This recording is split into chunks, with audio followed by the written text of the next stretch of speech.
Good afternoon, everyone, and welcome to this AP Solutions webinar.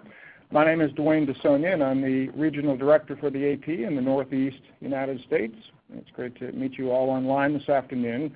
We're all set here to dig in and begin our presentation for you. I would like to ensure initially that everyone's aware that our call is being recorded today, and we'll be making the call and all of the related information that we refer to available to you via email in the coming days. So it'll be a record for you, and of course, please feel free to share everything that we're talking about today with colleagues who may not be able to join us. Today's AP Solutions topic is, at first glance, possibly somewhat adventurous. Certainly 3 or 4 years ago, if we raised the topic of artificial intelligence in newsrooms, most of us probably would have filed it into the flying car department and moved on with our day. But today, that would actually be a mistake, and that's why we're hosting this webinar for you this afternoon. In a fairly short amount of time, we've seen a number of technologies come forward that are here and now, and they're improving our news production and the impact our industry is having. We're not talking about replacing journalists with artificial intelligence. We're not talking about HAL with a press pass. But we are talking about tested, practical tools that use software, and yes, some of it is very sophisticated, and it's used to help or augment the work that our journalists are doing to help them discover more, learn more, connect more dots, and produce more impactful journalism. Our experts today on the call for you are Francesco Marconi. He is with AP's very innovative strategy team, and Francesco will be joined by Ben Nadler. Ben works on our product team, and Ben's role at AP is to help ensure the form, shape, and structure of the wires that we send to you play incredibly well with your editorial systems, your social feeds, and all of your technology. As I mentioned, our focus today is an overview of how AI is affecting our work here at AP. We'll talk about some technologies that we are working with now, and of course we'll also take a slight glance forward and give you a sense of what we think is coming down the road that would be material to the work that we do. In terms of questions, and we hope there's going to be a lot of questions. We really encourage this, and we will leave plenty of time following our presentation for your questions. To submit a question, we're going to use the chat feature on the screen that you're looking at right now. So please feel free to start typing in your questions as soon as you're ready, and we will get to those questions, as I mentioned, following our presentation. So we hope we hear from you. And with that, I'm going to turn it over to Francesco to get things started. All right, so good afternoon, everyone. Francesco Marconi, connecting from New York City. We are very excited to discuss this topic of artificial intelligence in journalism. So a little background on the inspiration of our research and our work in this growing field. In 2014, the news department leaders at the Associated Press made a daring suggestion to the business side colleagues. They actually recommended working out a deal with a startup in the artificial intelligence space to automate the creation of certain news content. And soon enough, a few months later, a deal was struck with a company called Automated Insights, which was later used to automate the production of text stories directly from data. First in sports, and after with corporate earnings reports. So this move of automating content using new technology proved to be very important for AP in combating 2 mega trends in the business. One being the increasing news to be covered, and the second one, the human constraints associated with covering it. So fast forwarding to today, last year we decided to develop a lot of expertise in this area, and we are now sharing some of the early findings with you. We'll be discussing different technologies, different case studies, but before we do that, we want to briefly highlight the benefits and concerns associated with leveraging artificial intelligence in your newsroom. Streamlining workflows, taking out grunt work, crunching more data, digging out insights, and generating additional outputs are just some of the mega wins that AP has experienced by putting smart machines at the service of our journalism. And of course, this new wave of technology innovation is no different than any other technologies and innovations that came before it. Success still relies on how humans and journalists implement these new tools within their daily workflow. Artificial intelligence, one thing to remember is that it's man-made, meaning that all the ethical, editorial, and economic influences considered when producing traditional news are still very important when applying this new technology to journalism that you produce today. Just to briefly highlight the concerns associated with what we call augmented journalism are the risk associated with unchecked algorithmic news generation, the potential for workflow disruption, and the growing gap in skill sets required to manage this new growing area. And yes, this is Ben Nadler from the AP product side. I know that there are probably a diverse group of folks on the phone. This is more a note for news managers and the business side folks, but I wanted to make a note on that workflow disruption. It's really important, we found through experience, when doing these type of projects, to really sort of bring your newsroom and your journalism staff along for the ride. The last thing you want to do is sort of unilaterally push something onto your news folks and have them get scared that this is going to either disrupt their job or maybe even put them out of a job. We at the Associated Press are very serious when we say that we're not looking at automated technology to displace journalists, to put journalists out of work. It's really a combination of man and machine working to become more efficient. So we've found that it's always helpful to bring your journalists along for the ride from the very start of the process, help them see what this technology can do for you and can do for your newsroom, and help them see that it can really free up their time to sort of maybe focus on more higher order things so that they can do their job better and more efficiently. Exactly. So as Ben mentioned, the best way to really leverage artificial intelligence in a news context is to really understand the technology itself. But a question that we often get is, with the growth of all of these different systems, how much science or computer coding or data science does a traditional journalist need to understand? And our answer to this is actually not much. And the reality is that it's becoming increasingly easier to implement these AI tools thanks to advances in technology. Companies like IBM, Google, Amazon, Microsoft are all offering cloud-based platforms that are relatively inexpensive and easy to use. Also, universities are partnering with different media organizations to develop open source technology. And organizations like the EP and others around the industry have been very, very open in sharing their experiments back with the industry. So the barrier to entry in terms of adopting artificial intelligence in a news context is not that high. So with that in mind, we want to guide you through a few examples, and we'll also explain a few case studies of how you can deploy these technologies. And I think when we at the Associated Press are looking at a project, as Francesco talked about, there's so many different technologies that are available today, so many different options in terms of technologies that you can buy, people to partner with. So we're always really asking ourselves the sort of existential AI question, which is, do we build it in-house? Do we buy a solution? Or do we try and partner with an organization to come up with a solution together?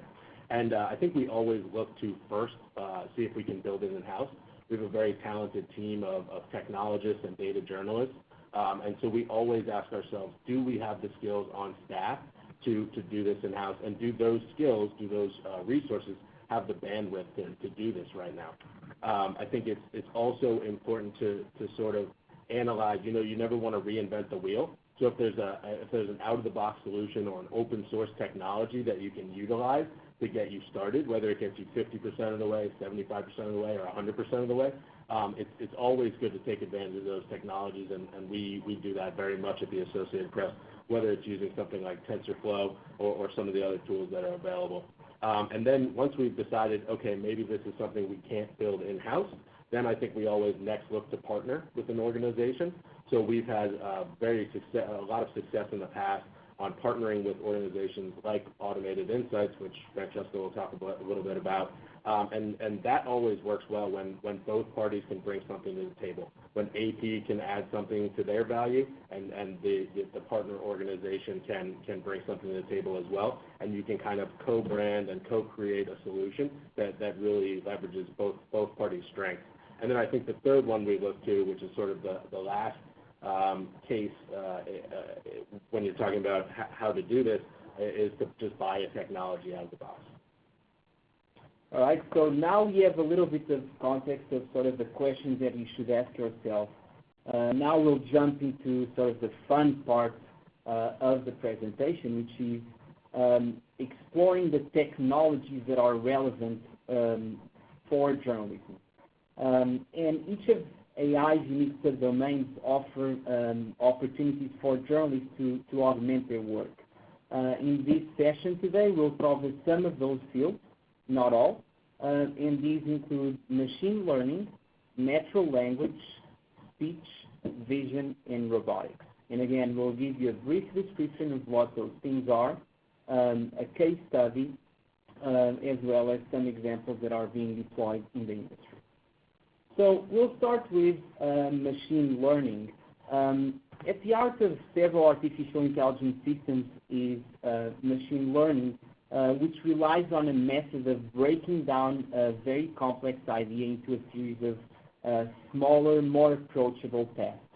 And in real time, learn how to categorize that data or those documents or images, for example. But for machines to learn, they need to be taught. And I feel that the best way to explain this is to imagine how children learn. So when children are growing up and learning how to perceive and understand the uses of different household objects such as chairs, lamps, books, pillows, they learn by constantly being exposed to them, seeing what they are used for. And machine learning algorithms are doing the exact same as children, but instead of taking 3 years to learn the difference between a chair or a pillow, machine learning algorithms can go through thousands of images or documents at once and categorize them and organize them in a cohesive manner. There are two subfields of machine learning that we'll touch on today: supervised and unsupervised. Supervised learning. Imagine a team of financial journalists suspect that the local business is engaging in fraudulent activities, but they can't really afford to allocate substantial manpower to investigate that report until they are certain. That team could potentially use supervised learning to easily flag any financial documents belonging to suspected businesses that might suggest illegal operations. And the way that these algorithms work is that they take a set of labeled examples as input and classify new information as output. In simple words, this means that the team that we are describing here as journalists would have to feed the machine learning algorithm different financial documents belonging to businesses that either have or have not been convicted of illegal financial operations, and then automatically the system, by analyzing and detecting the differences between those two documents, it will be able to differentiate between the two. So you can start right away seeing the impacts or the potential impacts of machine learning when analyzing large-scale data sets or documents or images or video, being able to make these distinctions on the fly really quickly. And then whenever the team provides new information to a machine learning system that has been trained with all of these documents, it can classify documents by being either suspicious or not. Just in summary, supervised learning uses the link between known inputs and a known output. So we'll go into the second subfield, or the second big subfield of machine learning, which is unsupervised learning. Unlike supervised learning, unsupervised learning takes unstructured data sets as input, and it's given no output. So you're not saying to the algorithm to find a specific thing. That system has free reign to derive whatever conclusions or relationships it finds. And I'll give a very specific example of how AP has been used using unsupervised learning. Our data journalism team used this approach to find hidden patterns within a data set of thousands and thousands of human-entered incidents related to gun violence in Chicago. And the team was looking for trends. They didn't really know what they would get or what they were looking for. But after discovering a host of errors in the data, the AP was able to simplify that data and identify sort of four key story ideas. Things like whether the gun violence incident related to a child, or if a police officer was involved, or if it was either accidental or not. And so this approach provided our journalists a reference point for a story. We provide an example there of a headline that was generated through the data that we found. So we touched briefly on machine learning, again, supervised when you know exactly what you want to do, such as making a distinction between illegal documents or legal documents, unsupervised learning if you don't know exactly what you're looking for, so if you're looking for hidden patterns within data or documents. Now we'll go into a different field, which is language. And essentially there are two big categories within natural language, which is another subfield of artificial intelligence. One is natural language generation, that we'll talk first, and then we'll tell you a little bit more about natural language processing. Natural language generation works very similarly to the word game Mad Libs, if you are familiar with it. It turns structured, templated data into a digestible written narrative. We have an example there on the slides where you can see the data flowing into a template that is developed by a journalist, in this case at the AP. And once the data is plugged into that template, it automatically creates a story that reads like any other story. So again, the journalist can pull the appropriate data from different sources, financial reports, sports data, economic data, and generate this new story. Specifically at the AP, we've been using it for automation of earnings reports as well as minor league baseball. Right, and I think from the product side, we really think about natural language generation as being able to provide content where we just don't have the resources to do that. So as Francesco touched on, when we started covering earnings reports using automated insights technology, we were able to increase the number of companies that we were covering by 12 times. If we were just relying on our human journalists to do that, we really never could have come close to that. And so that's the way we think about natural language generation is what can we do, where is there data that we can harvest and really open up new frontiers that we're not touching on because we just don't have the resources to do it. Minor League Baseball is another great example, and there are a lot of new areas that we're thinking about going into. So sports is a great area because there's always a lot of data.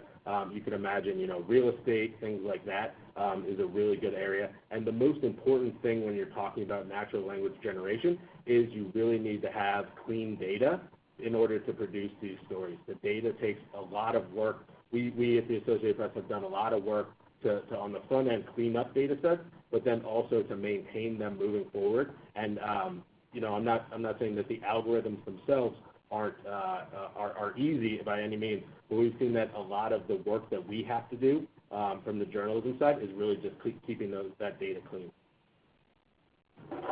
Exactly, and so unlike natural language generation that is being used by different newsrooms, including the AP, to automate content, natural language processing is able to understand and contextualize text.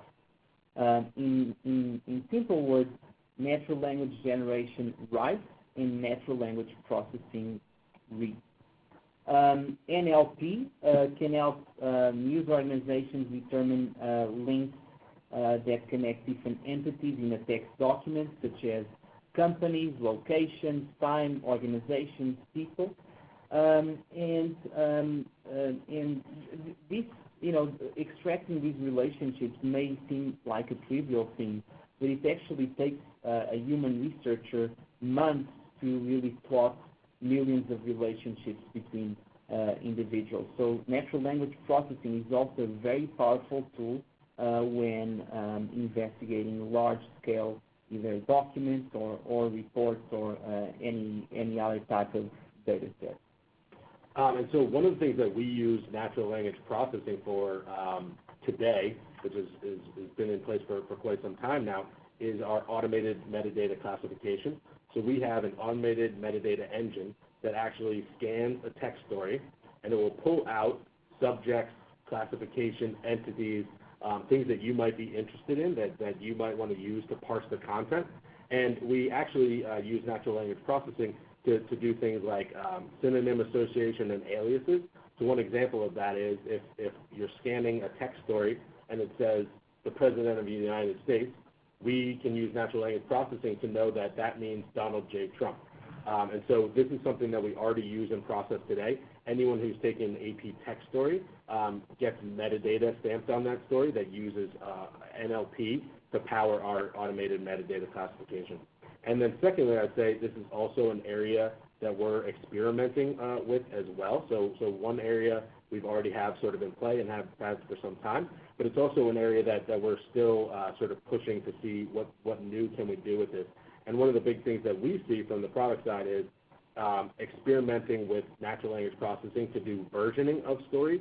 So can we use technology to read a full-length newspaper-style story and then spit out a version optimized for a mobile device, or a version optimized for Twitter platform, or a version optimized for Facebook? And so we're really playing around with summarization, and that's sort of the new wave of NLP that we're taking a look at the Associated Press. All right, so we briefly discussed, again, machine learning, language. Now we'll go into the next topic, which is speech. And a lot of discussion in media, in journalism, is centered around these new types of interfaces, conversational interfaces that allow consumers to speak to a smart speaker like the ones that are represented there in the image and retrieve either an answer or a news update. We think at the Associated Press that a lot of the news consumption of the future will probably come from these smart devices, either the smart speakers at your house or the speakers in your smart car or your refrigerator. But this is not something that is far ahead. It's something that people are actively experimenting with, including publishers like the AP, Wall Street Journal, The Economist. They have started experimenting with new text-to-speech audio interfaces such as Amazon Echo. And so for these systems to work, they analyze the written news content that is sent, that the newsroom sends or provides them, and then they leverage text-to-speech technology to broadcast it out using synthetic voice. And as Francesco said, I think we at the Associated Press are really excited about this and think of this as kind of the new frontier of where our news coverage is going to go in terms of how you interact with it, how users interact with it as a platform and as a device. So something like the Amazon Echo, you can imagine walking into your house at night, asking it to order Chinese food for your family, asking it to flip on the lights for you, and also saying, hey, Alexa, please read me the top headlines. And we are really excited about this, and I want to make sure that we're ready for that new wave when it comes, and in a lot of ways it's already here. I think that one of the most important points about text-to-speech applications when you're talking about the Associated Press and a journalism company is you really want to make sure that you have your content in the right shape to be able to feed into those types of devices. So, for example, you can't, just in the same way that you can't take a newspaper story and give that to a radio producer or a television producer and ask them to read it online. You really have to have content specifically written for that platform. And so that's one of the things that we're doing for these new devices. And one of the things that we've introduced recently is something we call story summaries. And basically what that is for every AP story, now we generate a summary that is handwritten by the AP journalist at the time of filing the story and gets updated every time the story is updated. And it's a short 2 to 3 sentence summary of the story, written in sort of a hybrid broadcast style that we've found is really, really good for reading on these types of platforms. And it gives you a perfect encapsulation of the story in a quick hit, so a device like this can read you just the top headline of, what's the gist of this story in a quick 30-second soundbite, and then you can move right on to the next story. Yeah, and so within speech and beyond text-to-speech, the other subdomain of this domain of this field that is equally relevant to journalism is actually speech-to-text.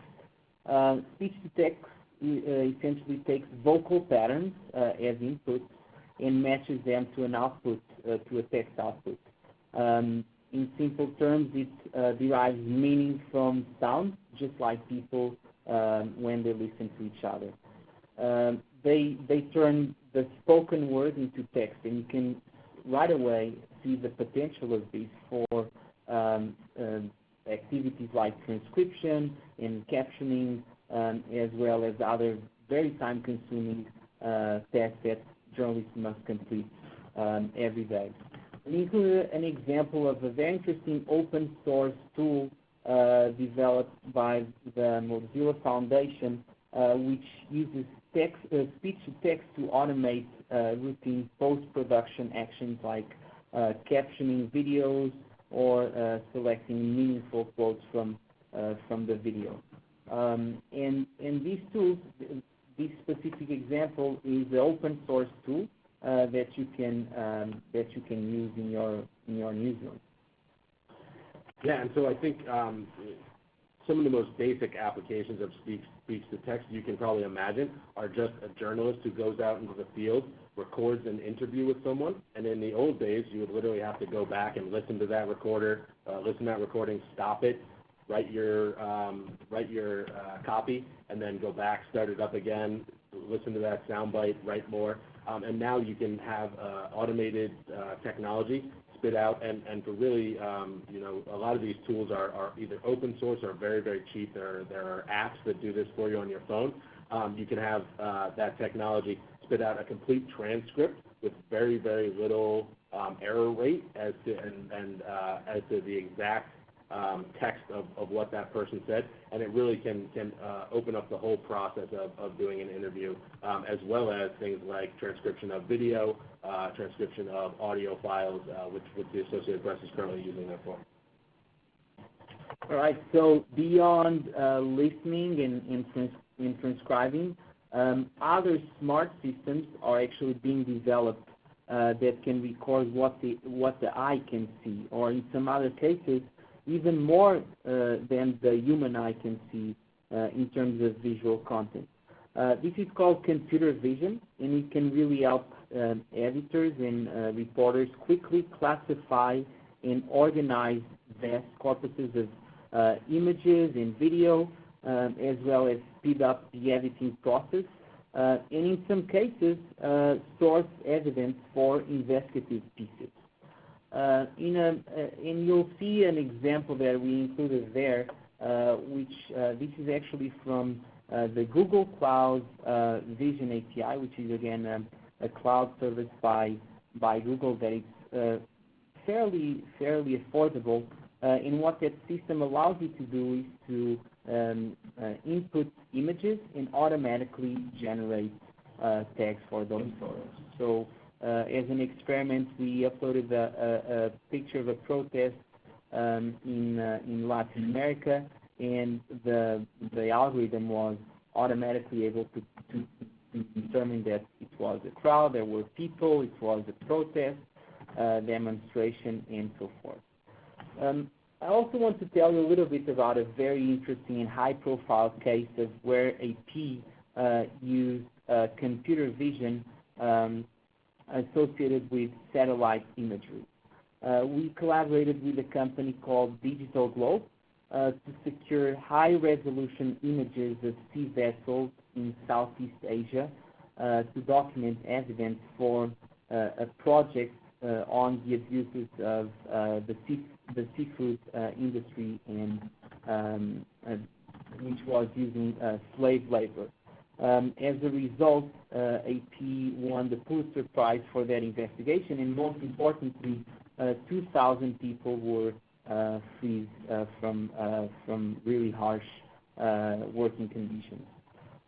This particular technology, Digital Globe, uses computer vision algorithms that work to reorient satellite-based cameras to shoot the optimal images that provided a reference point for AP's investigation, and again, were an important component of the research process for our reporting team. And I think we see computer vision as being valuable to the process of photography and video, really from end to end. When you're talking about upstream, we think that this has a lot of potential to do things like, you know, if you think about our photographers sometimes shoot thousands and thousands of images from a single event, and we can use computer vision to weed out some of the shots that are blurry. We can use computer vision to match specific images with text stories to say this image goes really well with this text story. And so we see it very much so on the upstream side, making the process just more efficient, the handoff from the photographer to the editing desk more efficient, and really speeding up the whole process of a photographer going through all their photos and selecting outtakes and things like that. And then on the downstream side, we really think this being helpful to our customers as well. We think that we can use computer vision to really bolster our keywording of photos, our keywording of videos, making them much more searchable on our platforms as well as in customer CMSs, so that you can find exactly what you're looking for. So if you're looking for, you know, if you want to do something as granular as put together a slideshow from the past years of the Academy Awards and find a specific handbag or just actresses wearing a blue dress, we can add keywords to that effect to enable that process super quickly in our portals, whereas before you would have had to pore over hundreds, if not thousands, of photos to find specifically what you're looking for. All right, perfect. And so, so far we talked about machine learning, language, speech, vision, but what about the hardware that enables journalists to gather data in the first place? And that's where robotics comes into play. AP and other news organizations have been using remote cameras and drones to provide unique viewing access. And while with robotic sensors, you can actually measure human response to live events and measure natural disasters. A very interesting example that we showcase in the slide is the use of robotic cameras by the Associated Press during the Olympics in Brazil, where we used 11 robotic cameras and 16 remote cameras. And through those, we were able to get really unique imagery that otherwise we couldn't get. And you see a really interesting photo of the divers going into the pool. These cameras are able to reach places that are usually physically very difficult to get to, and they're also able to rapidly adjust the equipment to get the perfect shot. Yeah, and I think we are very excited about this type of technology on the product side because we see the potential for remote cameras to really get to places that we just can't get to and to get a new perspective and new shots that we never could before. Whether it's because we don't have the resources to be there, such as a Division III basketball game perhaps, something like that, whether it's just an inaccessible place, like the bottom of a pool or literally behind the rim of a basketball net, or because of safety concerns, such as like a flood zone, a conflict zone, something like that. We now have the technology to be able to place cameras or use drones to get to places that we never could before, generate more images from those events, generate a new perspective that we never had before, and really can just cover these types of events in a new way and be able to do a better job at it. Yeah, absolutely. So, so far we covered sort of the main subdomains of artificial intelligence that are currently impacting journalism. There are certainly more. We decided to focus on these 5 different ones because these are things that you can start doing right away. And just a few parting thoughts before we open up to discussion and to questions. We want to just highlight what we think will be the industry impact for journalism. So this report has shown, or this presentation has shown you that these technologies are opening up new territory in terms of changing journalism in ways that we wouldn't have predicted a few years ago, as Dwayne mentioned at the top of the session. And these new technologies seem to arrive at a time when journalism and media companies are searching for new solutions to the challenges that the digital revolution has brought us.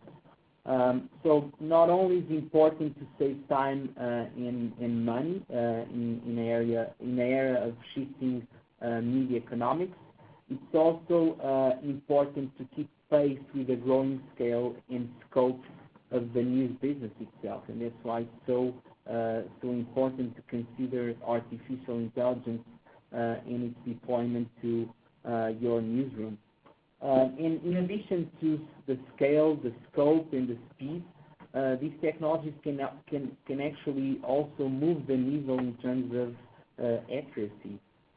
In the specific case of AP's automated report, for example, the error rate in the copy actually decreased as the volume of the output grew about tenfold. So a lot of things to digest. As Dwayne mentioned, this is an introduction to smart machines in artificial intelligence. We published a report this afternoon that we'll be sharing with you, and we'll also be conducting more follow-up sessions focused on each one of these areas of opportunity.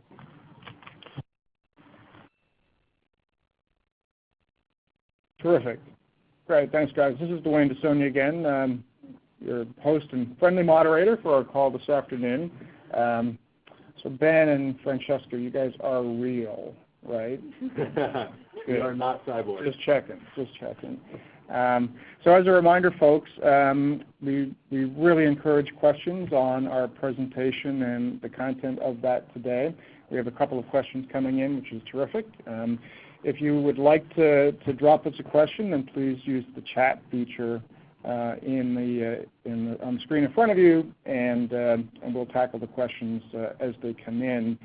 We have plenty of time left for questions, which is terrific.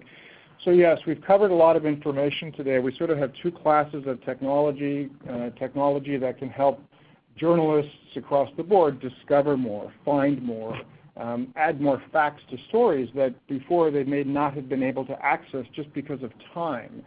We're all pushing journalists to get more out faster, get out on social, get out on Twitter, blah, blah, blah. So we think a lot of this technology can actually help support the work that journalists are doing to address that time issue while not sacrificing fact and information. And then secondly, you've seen us today talk about some distribution technologies to help us make better news products that are more relevant and targeted at consumers, which has a really terrific impact overall on our industry.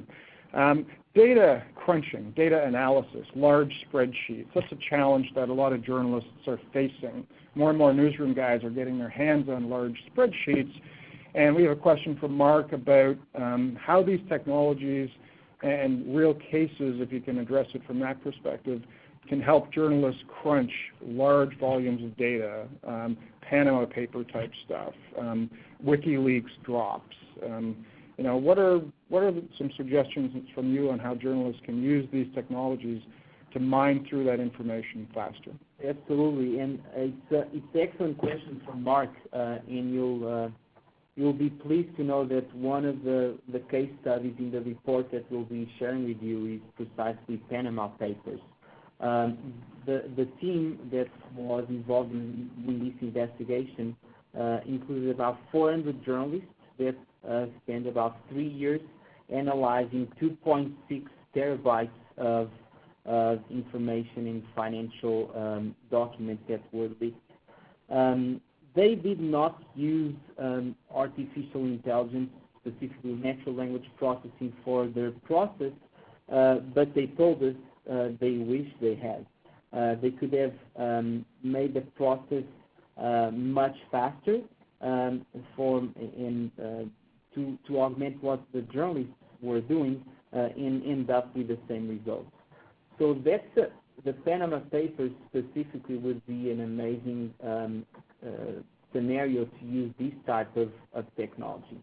As we mentioned before, this is not something that you need to develop from scratch. There are different open source tools, either from the large technology companies like Google or IBM, that allow you to tap into their APIs in cloud services, as well as smaller startups that focus on things like finding hidden relationships in the data, or even summarization.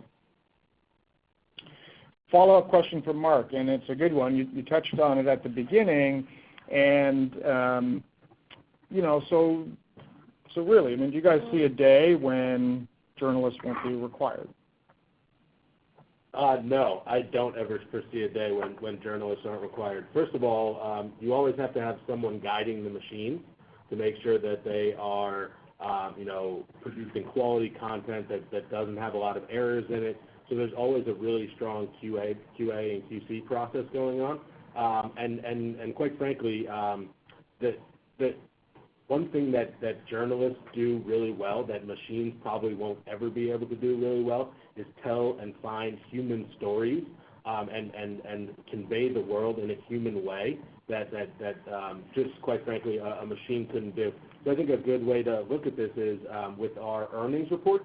Like we said, we were able to expand the companies that we cover by 12 times, but for the top level companies, so Apple, Google, IBM, we still go through and do a human write-through and several human write-throughs, which are updates to that story written by our expert business reporters who have been covering those companies and those beats for years and years, and quite frankly can do things and know facts and connect the dots where a computer algorithm can't.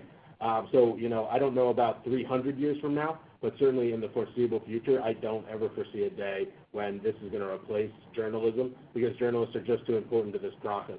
And like I said before, we're not trying to replace journalists in any way.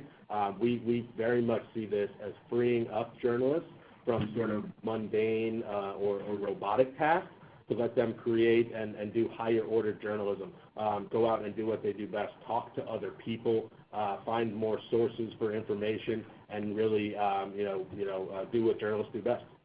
Yeah, and I would add one point to that, which is usually the use of artificial intelligence in journalism is commonly referred as automation. We prefer to talk about augmenting journalism, so helping journalists do more with the resources that they have available. And to Ben's point, creativity is very difficult to automate. Terrific. Great. Thank you, guys. We also have some really amazing experts on the call today, and we have a question from TriClio from Rohit, and these folks do sort of extraction of metadata from video in particular. So that means they're taking video and creating information about that video that other machines can learn and benefit from. So the question for you guys is the value of that, the value of a machine understanding a piece of journalism and what the benefit and potential uses are of that information. Absolutely, and thank you, Rohit, for the question. Full disclosure, I should say, for everyone else on the call, we work with Rohit and TriClio, and so we're very familiar with his company and his technology and what they do. But I think that specifically when you apply something like computer vision to video, there's so many applications that really the sky's the limit. Some of the things that we see as being very valuable from the business side is, first and foremost, being able to take a long video. Sometimes we produce videos that are, it's called newsroom-ready video. It's basically a raw, uncut video. Some of those videos can be 10, 15 minutes long. And so we see the potential for, without having to be touched by human hands, without having to go to an editing desk, cut that video up, tag it on a shot-by-shot basis, and be able to cut that video up to say, okay, I want the 20-second soundbite of Trump saying something interesting from that press conference. And instead of having to have a human go through and watch that, you can almost do it instantaneously, package that little clip up and send it out on social media as soon as you have the video available. So we see a real potential there. I think also when you're talking about matching a video with a text story, right now we try whenever possible to create a video for text stories and to have a text pairing with a video.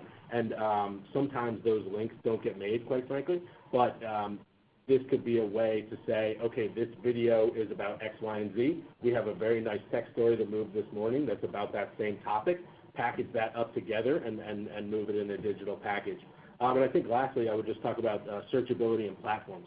Right now, we try to do a lot with manually adding metadata to video, but we see the potential for just adding more and better metadata to video so that it's more searchable in our platforms. You can find exactly what you're looking for down to the granular level of, I want this second of that shot, and be able to find it, have it be more searchable in a customer CMS as well. Terrific. So AP right now, we're using some technology to help us generate those business stories, companies that otherwise we would not have reported on. So we're adding to our report. Sports, we're starting to do that with now. So we have a question What other areas of our journalism do you think may be next in terms of the subjects that we cover using this sort of technology? Yeah, so that's an excellent question. And the answer relies on finding stories that are data-driven. So the process of natural language generation, so turning a data set into a readable story, relies on adding stories that have a lot of numbers. So finance is an obvious case study. Sports, the example that was mentioned by Luis in the call, in his question was court and crime reporting could certainly be used since there's so much data there. At the AP, we are also looking at different types of sports beyond minor league baseball. And the idea, again, is to automate some of the more routine reporting, such as, what was the result of a certain game, and then free up the resources that we have and have the journalists do more high-impact investigations, or maybe a background story on an athlete, or a story or sport, and so on. How is sports going? What are the challenges we've hit with sports? Certainly with financial reporting, you get a document, and honestly, one SEC filing looks the same as the next, the same as the next. There's a lot of commonality in those docs, which I'm sure is very, very helpful to the technology. Sports is different. So how's it going with sports? Yeah, sports is different because to automate, there's a lot of work that goes into automating what we call a feed. So if we wanted to automate, let's say, baseball, the work that we need to put into it, into developing the template, is very different from a template for soccer or for any type of sport. So that's number one, of developing the templates that align with how the storytelling develops for a specific sport. The second piece is actually finding the data, which is very difficult. And one thing that we've been trying to do is to collaborate or to partner directly with the data providers, specifically the different leagues. So we actually partnered for our minor league baseball automated reports. We actually partnered with the league that represents that sport. And we are trying to take the same approach to other sports, where we can get the clean data set from the governing body of those sporting activities. Interesting question from Sebastian. Every newsroom today is, in addition to everything else, social is now a really important part of a newsroom activity. Monitoring, filing to it, takes up time, takes up hours, staff work, etc. Any thoughts, suggestions, ideas on technologies that specifically are focused on helping newsrooms process and manage and up the activity on their social networks? Absolutely, and I think that's a really great question when you're talking about today's news environment. So much of the news we see either starts on social media or is added to by the conversation going on social media, especially with Donald Trump as president. We all know that he likes to tweet, and so a lot of news stories really are getting generated on social. So I think one technology that you mentioned already is NewsWhip. We think that's a great tool that we currently use in our newsroom. It's a great tool for measuring social velocity, as we call it, which is how much chatter is there going on around a specific story, and you can actually watch that story sort of take off. And we all know the way that social works is that the more people talk about it, then the more people, their followers, all start talking about it. So it really is a sort of a curve up, and NewsWhip is a great way to help keep track of that. Another tool that we use is Chartbeat. Chartbeat measures a lot of the same things, but basically tells us, gives us analytics on specific headlines and how those stories are doing on our platforms, but also are being shared on social. So whereas NewsWhip can measure the social velocity of just general things going on Twitter and Facebook and some of the other social platforms, Chartbeat can take one of your headlines and look at how it's performing and give you specific analytics back on that. And then the third area that I'd sort of talk about is user-generated content. I think user-generated content these days is so important to how newsrooms tell the story. When a big event happens, a lot of the first images and first videos that we get are images from people on their cell phones that are at the event. Reporters can't be in all places at all times, but today in this day and age, there's generally someone standing around with a cell phone, and they usually whip out their cell phone and start recording when something big happens. So one of the tools that we've found to be really handy for finding and curating and verifying that social content is a tool called SAMDesk. SAM stands for Social Asset Management. It's a tool that we use in-house and our newsroom has used for quite some time now. And basically, you can find social content, whether it be through a hashtag search, a geolocation search, pull that content in. There are lots of great tools for verifying that content. So actually reaching out to the content owner, checking their social history to make sure, okay, it makes sense that this person was in this place at this time. It doesn't seem like this person is trying to fool a news organization. You can curate the content, so make collections. You can pull in tweets from your own reporters, tweets from broadcasters in the area that you trust, tweets from newsmakers, curate a collection around that. And SAM gives you all the tools. So really it's an end-to-end workflow solution around UGC and social content. And you can also set up a lot of auto-publishing processes. So you can say, every time a certain person tweets about that, I want to pull it into a collection, grab an embed code, stick it on my website, and have that auto-update. So I'd say the big ones that we use and the big ones to look out for are NewsWhip, Chartbeat, and SAM. Terrific. So guys, often the first step is the hardest in almost every case, right? We've covered a lot of ground here today, and I need really quick answers from both of you.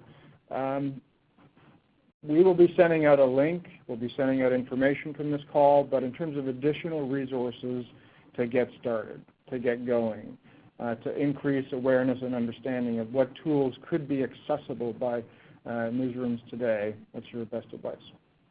Yes, so the report that you'll receive after this call, it's actually a almost 30-page PDF, which includes many examples and case studies of these different technologies, but also there's a section at the end where you have different resources, and those resources include technology and tools that are being used by the Associated Press as well as the industry, but also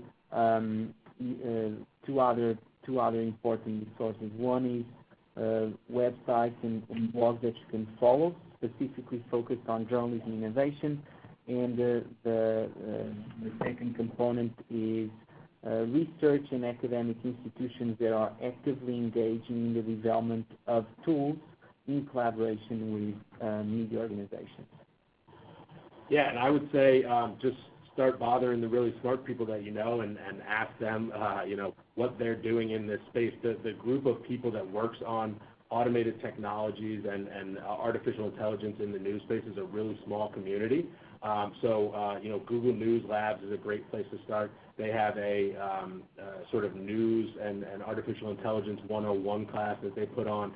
NYC Media Lab here in New York is a great resource. They do a lot of work around emerging technologies. And then also, reach out to some of these partner organizations that we've talked about and just ask them what they're working on and how you can get involved. Terrific. All right.